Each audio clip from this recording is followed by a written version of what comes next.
성탄을 기다린 우리 모든 성도님들에게 주님의 은혜가 충만하기를, 주의 평강이 충만하기를 주의 이름으로 축원을 드립니다. 기독교와 음악 그리고 미술은 뗄래야 뗄 수 없는 그런 밀접한 관계를 가지고 있습니다. 중세 시대까지 서구의 음악과 미술은 기독교를 중심으로 해서 발전을 해왔습니다. 음악과 미술은 진리와 신앙을 표현하는 아름다운 도구였습니다.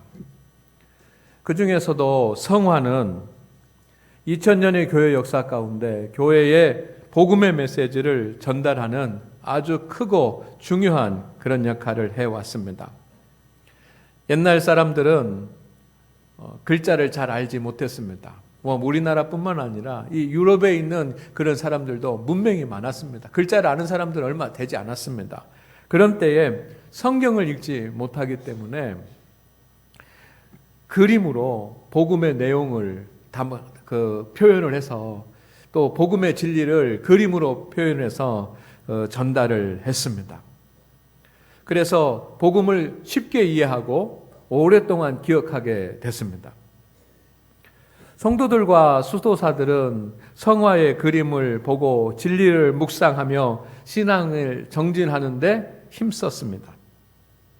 그래서 교회도 또 수도원도 유명한 화가들을 불러서 성경의 메시지들을 그림으로 표현해서 교회에 걸었습니다. 화가들은 그 일을 영광으로 생각을 했습니다. 그래서 이 화가들이 그린 이 성화는 화가 개인의 어떤 해석을 담은 것이 아니라 교회의 해석이 적용되어 있습니다. 그렇기 때문에 복음적이고 교회의 중심이었습니다. 하지만 1500년대 종교개혁이 일어나고 종교개혁자들은 이 성화를 우상숭배의 경향이 있다고 해서 불태워버렸습니다. 많은 성화의 작품들이 불에 탔습니다. 참 안타까운 일이었습니다. 그나마 얼마 전까지만 해도 우리 한국교회도 교회에 그리고 가정에 그 성화들이 붙어 있었습니다. 목자상, 예수님의 얼굴, 이런 그 성화들은 몇 장 걸려 있었는데 오늘날은 거의 사라졌습니다. 그러나 성도 여러분, 우리가 음악을 통해서 주님을 찬양하고 주님에 대한 신앙을 고백할 수 있는 것처럼 이 그림, 성화를 통해서도 복음의 메시지를 전달하고 또 주님의 메시지를 묵상할 수 있다고 저는 확신을 합니다. 그래서 내년이 우리 교회 1990주년, 창립 90주년인데 그 90주년을 맞이하면서 1층 복도에다가 예수님의 생애 순례길을 그림으로 만들었습니다. 수태고지부터 시작을 해서 최후의 심판까지 16장의 그 사진, 그림을 그렸는데 이건 유명한 화가들이 그린 유명한 그런 작품들로 전시를 했습니다. 그리고 밑에는 제목을 붙이고 관련 성구를 넣고 그리고 기도 제목까지 적었습니다. 그래서 예수님의 생애를 순례할 수 있는 순례길이 될 것입니다. 여러분 멀리 그 성지 순례를 가지 않더라고 하더라도 우리 교회 1층 복도만 순례를 해도 예수님에 대해서 깊이 묵상할 수 있는 그런 은혜가 주어질 것입니다. 아멘입니까? 저는 얼마나 영광스럽고 얼마나 감사한 일이고 얼마나 귀한 일인지 여러분 꼭 기억하시기를 바랍니다. 시간을 내서 차례대로 돌면서 성화를 보고 아래에 있는 기도 자료를 보면서 여러분 하나님의 은혜를 묵상하시기를 바랍니다. 아무리 좋은 것이 있어도 그냥 지나가 버리면 이건 아무런 것이 의미가 되지 못합니다. 시간이 바빠서 볼 수 없다고 한다면 주일날 교회 한 번 와서 내가 한 그림은 보고 가야 되겠다라고 생각하고 적어도 성화 한 개라도 집중해서 보고 돌아가시기를 바랍니다. 그러면 여러분 분명히 큰 은혜가 여러분에게 오고 영적인 깨달음이 있을 것을 믿습니다. 오늘부터는 차례대로 아래에 걸려있는 성화를 보면서 말씀을 나누려고 합니다. 가급적 절기에 맞춰서 설교를 하려고 제가 배려를 할 것입니다. 말씀을 사모하는 마음으로 들으시고, 그래서 예수님의 생애에 대해서 깨닫고 주님의 은혜를 크게 받는 성도들이 됩시다. 여러분, 설교는 또 홈페이지에도, 그리고 스마트폰 교회, 장안교회 앱을 통해서도 다시 들어볼 수가 있습니다. 한번 또 들어보시기를 바랍니다. 그리고 신청하신 분들은 그 주예수 성원 거룩한 독서 문자를 보내드리는데, 여기에 성화와 묵상 자료를 같이 보내드릴 것입니다. 이 자료들을 매일 묵상을 하면서 주예수 성원 거룩한 독서로 묵상을 하면서 큰 은혜를 누리는 우리 장안교회 성도들이 되기를 주의 이름으로 축원을 드립니다. 축원을 드립니다. 축원을 드립니다. 오늘 처음 보실 성화는 프라 안젤리코가 1430년에서 1432년까지 그린 수태고지라고 하는 그런 그림입니다. 안젤리코는 도미니코 수도회의 수도사였습니다. 화가이면서 수도사였습니다. 여러분 잘 아시는 이탈리아에 가면 피렌체라고 하는 도시가 있는데, 그 피렌체에 산마르코 수도원이 있습니다. 우리로 표현하면 성마가 성당, 수도원 이렇게 되겠습니다. 그 수도원 벽에다가 나무판에 유채화를 그렸습니다. 이 그림은 천사가 마리아에게 나타나서 예수님께서 이제 마리아의 몸에 성령으로 잉태될 것이라고 하는 것을 알리는 그림입니다. 그래서 제목이 수태고지입니다. 따라하면 수태고지. 마리아와 요셉은 평범한 청년들이었습니다. 우리와 똑같은 그런 청년들이었습니다. 그들은 결혼을 약속했습니다. 결혼을 준비합니다. 그러면서 몸도 마음도 정결하게 순결하게 하고, 사랑에 너무 행복해하고, 그리고 앞으로의 그들에게 다가올 행복한 미래에 대해서 행복한 마음으로 시간을 보내고 있었습니다. 그런데 어느 날 갑자기 천사가 나타나서 성령으로 잉태되어 아들을 낳을 것이라고 그렇게 말합니다. 마태복음에는 요셉에게 말한 것으로, 그리고 누가복음에는 마리아에게 말한 것으로 되어 있으니까 요셉에게도 말하고 마리아에게도 말했습니다. 이 소식을, 뜻밖의 소식을 들은 요셉과 마리아는 어떤 마음이 들었을까요? 앞으로 결혼해서 행복한 삶을 살겠다라고 그렇게 마음먹고 부푼 기대 가운데 있는데, 성령으로 잉태돼서 아들을 낳을 것이고 그 아들을 임마누엘이라 하리라 이렇게 말하니까 어떤 반응을 보였겠습니까? 상상하지도 못한 그런 엄청난 일을 어떻게 받아들여야지만 돼요? 결혼하지 않은 처녀가 아이를 가지면 사람들로부터 비난을 받을 일이고, 비난뿐만 아니라 돌에 맞아야 될 일. 두 사람의 결혼은 파기될 것입니다. 하나님의 아들을 자녀로 둔 그런 삶을 어떻게 감당하면서 살아갈 수 있겠습니까? 엄청난 일이 일어난 겁니다. 뜻밖의 하나님의 명령이 임하였습니다. 뜻밖의 하나님의 말씀이 임하였습니다. 감당하기 어려운 그런 하나님의 말씀이 임하였습니다. 그러나 그들은 하나님의 계획에 겸손히 순종했습니다. 아무리 감당하기 어려운 그런 명령이라도 겸손히 순종했습니다. 나의 삶보다는 주님의 일이 우선입니다. 그런 마음으로 요셉과 마리아는 순종을 하고, 그 순종으로 말미암아 인류가 구원받는 하나님의 십자가의 역사가 시작된 줄로 믿습니다. 이런 놀라운 성경의 메시지를 1400년도에 유럽의 성도들은 어떻게 이해했을까요? 그것을 잘 보여주는 그런 그림이 이 안젤리코가 그리는 수태고지라고 하는 그림입니다. 여러분, 저는 이 그림을 보면서 중요한 네 가지의 진리를 말씀을 드리려고 합니다. 성도들이 받아들여야 되고 교회가 받아들여야 되고 하는 중요한 진리 네 가지를 말씀드리려고 합니다. 첫째는, 성도는 주님의 말씀과 주님의 명령을 온유하고 겸손함으로 순종해야지만 합니다. 아멘. 내 생각과 다르고 내 뜻과 다르고 내 형편과 상황으로 감당할 수 없다라고 판단된다고 하더라도 성도는 주님이 말씀하시면, 주님이 명령하시면 주님의 말씀과 주님의 명령을 온유하고 겸손함으로 순종해야 합니다. 오늘 이 날개가 달린 천사가 그 복음을 전합니다. 메시지를 전합니다.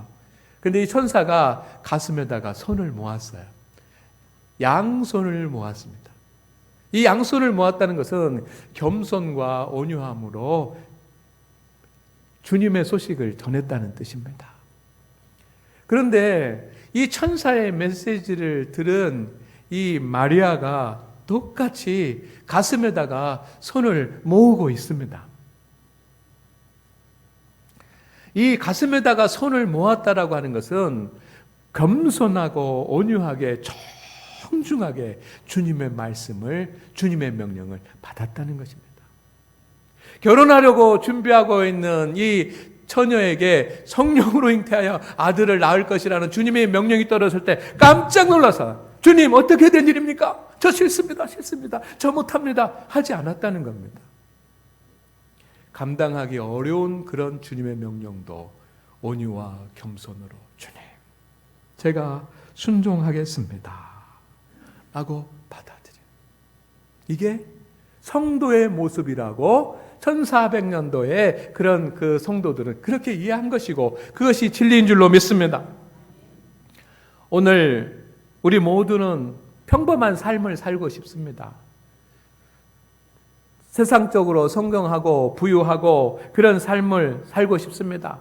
세상적인 일만 해도 분주하고 바쁘다고 생각합니다. 그래서 요즘 주님의 교회에도 주님의 일을 충성하는 사람들이 많지 않습니다. 그러나 주님은 교회 성도들을 통해서 주님의 계획을 이루어가기를 원하십니다. 변치 않는 진리. 변치 않는 진리. 연말입니다.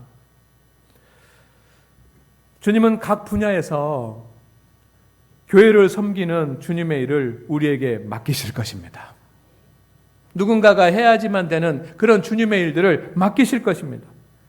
여러분, 내가 원하는 경우보다 내가 원하지 않는 경우가 훨씬 많을 것입니다. 여러분 중에는 하고 싶지 않은 마음이 들 수도 있을 것입니다. 내가 왜 이것을 해야 되냐라고 할 수도 있을 것입니다. 어려운 일보다는 쉬운 일을 해야 되겠다라고 그렇게 생각할 수도 있을 것입니다.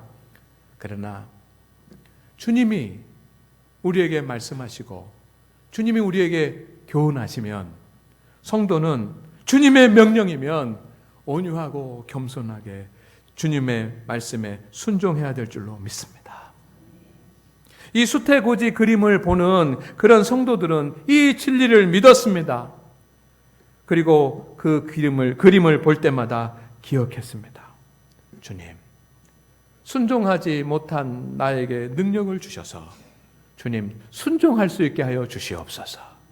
주님의 말씀에 온유하고 겸손하게 순종할 수 있게 하옵소서라고 결단했던 겁니다. 오늘 2020년을 맞이하는 우리 성도 여러분, 주님의 말씀에, 주님의 일에 이 마리아와 같이 주님의 뜻에 거부하지 아니하고 온유하고 겸손함으로 주님의 일에 순종하는 우리 성도들이 되시기를 주의 이름으로 축원을 드립니다. 축원을 드립니다. 이것이 저와 여러분의 모습이 되어야 될 거예요. 두 번째, 하나님의 말씀에 순종하는 사람은 말씀과 기도에 경건한 삶을 사는 사람이 순종할 수 있다는 것을 나타내 줍니다. 여러분, 따뜻한 햇볕이 테라스에 비쳤습니다. 너무 날씨가 따뜻해서 마리아가 결혼을 준비하다가 방에서 있다가 밖으로 나왔습니다.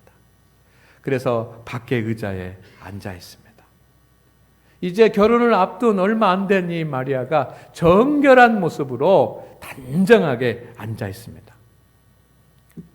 그때 천사가 복음을, 주님의 메시지를 전한 겁니다. 근데 지금 마리아가 무엇을 하고 있습니까? 여러분, 저쪽에 이제 그 프로젝트가 안 나와가지고 잘 보이지 못할 텐데, 이쪽에 계신 분들은 좀 흐리게 보일 수가 있습니다. 그래도 좀 보시기를 바랍니다. 마리아의 무릎에 보면 책이 하나 있습니다. 그것은 성경입니다. 마리아는 무엇을 하고 있는 중이었습니까? 성경을 읽고 있는 중이었습니다. 교회의 전승에 의하면 마리아가 천사로부터 수태고지의 그런 명령을 받을 때 성경을 읽고 있었다고 합니다. 그러면 도대체 어떤 성경 구절을 읽고 있었을까? 전승에 의하면 마리아가 그때 딱 읽고 있었던 그 성경의 본문이 무엇이냐면 오늘 말씀이에요. 보라, 처녀가 잉태하여 아들을 낳을 것이요 그의 이름은 임마누엘이라 하리라 라고 하는 이 말씀을 읽고 있었다는 것입니다. 이 말씀은 이사야서 7장 14절 말씀입니다. 그렇기 때문에 이 마리아가 이사야서 7장 14절 말씀을 읽고 있었습니다. 그러는 가운데, 그 말씀을 읽고 있는데, 그러는 가운데 천사가 나타나가지고 성령으로 잉태의 아들을 낳을 것이라고 말하면서 보라, 처녀가 잉태의 아들을 낳을 것이요 그의 이름은 임마누엘이라 하리라 라고 이 이사야의 말씀을 전했다는 것입니다. 그래서 여러분, 그림 가운데 위에 보면 그 가운데 기둥 위에 여기 한 사람이 있습니다. 여기 사람의 얼굴이 있는데 그가 누구냐면 이사야를 그려놓은 거예요. 그래서 이 중세 시대의 사람들은 그런 교회의 전승을 그렇게 믿었습니다. 이 말씀으로 봐서 천사가 오기 전부터 이미 마리아는 이 날씨 좋은 날 결혼 준비에 부풀어 있어야지만 되는데 그럼에도 불구하고 날씨가 좋은 날 와서 자기의 어떤 일을 하지 않고 주님 앞에서 하나님의 말씀을 읽고 기도했다는 것입니다. 그리고 이사야서 7장 14절 말씀, 그 말씀을 읽고 있는 중에 천사로부터 그 음성을 들은 겁니다. 얼마나 기적 같은 일이겠습니까? 마리아는 항상 경건의 생활에 힘썼습니다. 만약에 마리아가 기도하고 성경을 읽지 않고 경건의 생활에 힘쓰지 않고 세상에 빠지고 결혼 준비에 빠져 있었다고 한다면 천사의 이 수태고지를 거부했을지도 모릅니다. 안 됩니다, 안 됩니다. 나 큰일 납니다, 안 됩니다. 나 못합니다 라고 했을지도 모릅니다. 아니면 천사가 와서 주님의 뜻을 전하여도 천사의 음성을 듣지 못했을 수도 있을 것입니다. 성도 여러분, 주님의 말씀에 귀 기울이지 않는 사람은 순종할 수 없고, 주님 앞에 나와 기도하지 않는 사람은 주님의 명령에 순종할 수 없습니다. 이것이 믿음의 원리인 것입니다. 수태고지 이 그림을 보는 성도들은 그러한 진리를 믿었습니다. 그리고 그림을 볼 때마다 기억했습니다. 주님이 나에게 어떤 일을 맡기실지, 마리아에게 그 일을 맡기신 주님이 나에게 어떤 일을 맡기실지 귀 기울여서 주님이 말씀하시는 것을 듣는 것입니다. 그리고 주님이 말씀하시면 마리아가 그렇게 행하였던 것처럼 그들은 행하였습니다. 오늘 하나님 앞에 예배한 우리 성도 여러분, 주님께서 나에게 무슨 일을 맡기실지 귀 기울이시고, 주님께서 나에게 말씀을 주시고 주님께서 나에게 음성을 들려주시면 그 음성에 순종할 수 있는 우리 성도들이 되시기를 주의 이름으로 축원을 드립니다. 축원을 드립니다. 세 번째, 주님의 일은 주님이 주시는 은혜입니다. 그리고 주님은 감당할 수 있는 능력도 주십니다. 천사가 마리아에게 수태고지를 전할 때 여러분 여기서 보면 이 위에서부터 왼쪽 위에서부터 마리아에게로 금빛 찬란한 광채가 비춰집니다. 이 빛은 마리아에게 비춰지는 하나님의 은혜의 빛입니다.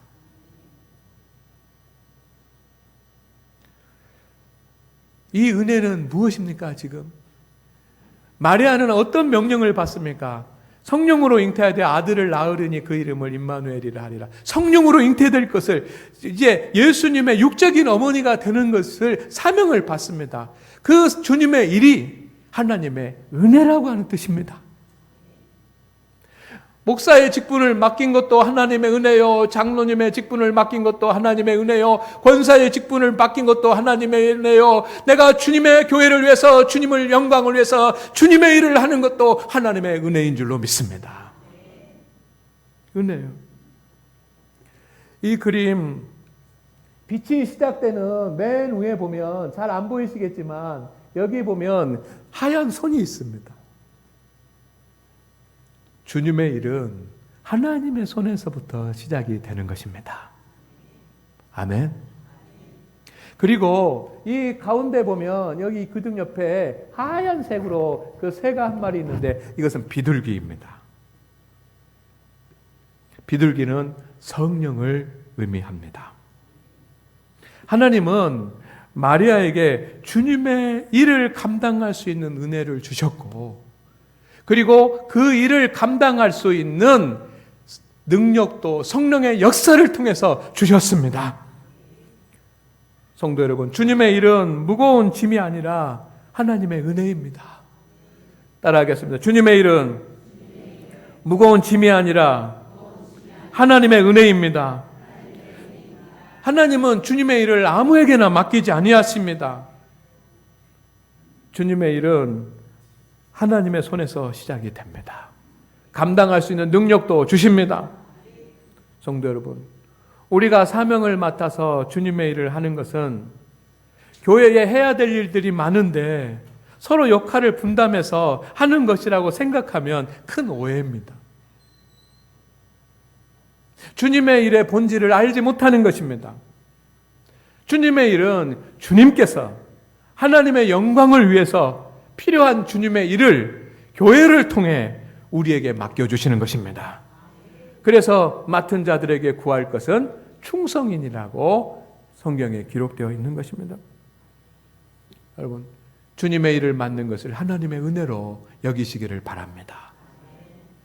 분명히 주님께서는 우리가 주님의 일을 맡았다고 한다면 감당할 수 있는 능력도 주실 것입니다. 사명만 주시지 않습니다. 감당할 수 있는 능력도 주십니다. 이 수태고지의 그림을 보는 그때의 성도들은 그것을 믿었습니다. 그리고 그것을 기억을 했습니다. 그리고 하나님 앞에 기도했습니다. 주님, 나에게 주님의 일을 맡겨주시니 하나님의 은혜입니다. 내가 이 일을 충성스럽게 감당하고자 하오니 하나님 나에게 성령으로 함께하사 능력을 주시옵소서. 마리아가 이 엄청난 소식을 듣습니다. 이 젊은 결혼을 앞둔 약혼녀로서는 감당하기 어려운 엄청난 하나님의 메시지를 듣습니다. 그러나 그 음성을 듣고 겸손과 온유로 받아들인 후에는 마리아가 하나님께 찬송으로 화답했습니다. 주님께서 나에게 이 위대한 일을, 거룩한 일, 엄청난 하나님의 일을 맡겨주시니 하나님을 찬양합니다 하면서 마리아 찬가로 하나님 앞에 영광을 돌린 것이 성경에 기록이 되어 있고, 하나님은 그 마리아가 주님의 일을 감당할 수 있도록 성령의 역사로 말미암아 모든 권세와 능력을 주셨습니다. 주님은 우리에게도 그렇게 하실 줄로 믿습니다. 마지막 네 번째, 세상에는 온유함과 겸손함으로 순종하는 마리아와 요셉과 같은 성도가 있고, 은혜를 저버리고 말씀을 순종하지 않는 아담과 하와 같은 성도로 구분이 됩니다. 여러분, 이 그림의 왼쪽에 그림이 있습니다. 아름다운 정원이 그려져 있습니다. 갖가지 과실과 열매들이 주렁주렁 열려 있습니다. 저런 정원을 갖고 있으면 얼마나 좋을까요? 저것은 에덴 동산입니다. 누구에게? 아담과 하와에게 주신 에덴 동산이에요. 그런데 지금 이쪽에 있는 이 그림은 천사가 아담과 하와를 내쫓고 있는 그림입니다. 아담과 하와는 슬픈 얼굴을 하고 에덴 동산에서 내쫓김을 당하고 있습니다. 왜 내쫓김을 당하고 있습니까? 하나님께서 은혜를 주시고 주님의 일을 맡기셨습니다. 그리고 주님의 명령을 주셨습니다. 그러나 그 하나님의 지켜야 될 계명을 지키지 못하고 불순종했습니다. 은혜를 저버리고 불순종했습니다. 선악을 알게 하는 나무의 열매를 악한 사탄의 권세의 꼬임에 빠져가 유혹에 빠져서 먹어버리고 말았습니다. 하나님과 같이 되고자 하는 그런 교만 때문에 죄를 지었습니다. 불순종했습니다. 그래서 에덴 동산에서 쫓겨나는 그림이에요. 안젤리코는 그 그림을 한 화면에다가 담았습니다. 대조적 아닙니까? 어쩌면 이것이 오늘 우리의 모습일 수 있습니다. 어떤 성도들은 주님의 일을, 주님의 말씀을 온유와 겸손으로 받아들이고 내 이 말씀 지키고 순종할 수 있는, 내 직분 감당하고 순종할 수 있는 능력 주시옵소서 하면서 순종하는 성도들이 있는가 하면, 한편으로는 아담과 하와 같이 주님의 뜻을, 주님의 은혜를 저버리고 거역하는 성도들이 있을 수 있습니다. 중세의 성도들은 이 그림을 보면서 하나님께서 주님의 일을 맡겨주시는 은혜를 베풀어 주실 때에 아담과 하와가 되지 않기 위해서 기도하고 결단하고 순종했습니다. 오늘 우리도 이 그림을 볼 때마다 주님의 음성을 들을 수 있고 주님의 뜻을 헤아릴 수 있기를 주의 이름으로 축원을 드립니다. 오늘 주님을 예배하는 우리 성도 여러분, 여러분은 어느 편에 서려고 하십니까? 오늘 주님을 찬송하는 여러분, 여러분은 어느 편에 설 것입니까?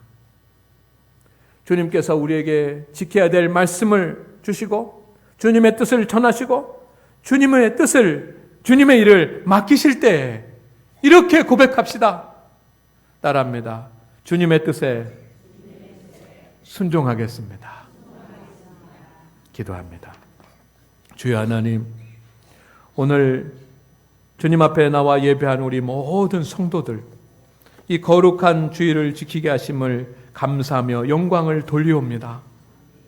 오늘 우리 모든 성도들이 주님의 말씀에 온유와 겸손으로 순종하며 이 주님의 일을 감당할 수 있는 성령의 능력을 구할 수 있게 하여 주시옵소서. 주님께서 내게 말씀하시고 주님께서 내게 맡기시면 이제는 주님 뜻에 순종하겠습니다 라고 고백할 수 있게 하여 주옵소서. 예수님의 이름으로 기도드립니다. 아멘.